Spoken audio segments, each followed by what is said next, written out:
শুনুন, আমাদের মহিলাদেরকে বলতেছি, আমরা যারা সারাদিন শুধু রান্না রান্না রান্না, সন্তান সন্তান সন্তান, ঘর সংসার নিয়ে ব্যস্ত থাকি, আমাদেরকে বলছি মাঝে মাঝে একটু সময় বের করবেন।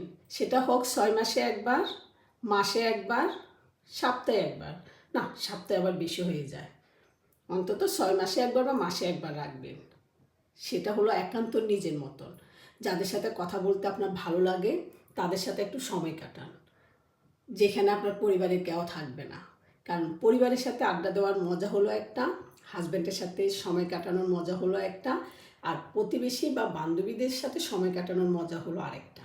তাই আমাদের নিজেকে ভালো রাখার জন্য মাঝে মধ্যে একান্ত সময় বের করতে হবে। তাই আমি আজকে যাচ্ছি, একটু রেস্টুরেন্টে খাবো, বান্ধবীদের সাথে একটু হাসবো, আড্ডা দিব। চলুন, কী খাই দেখাবো।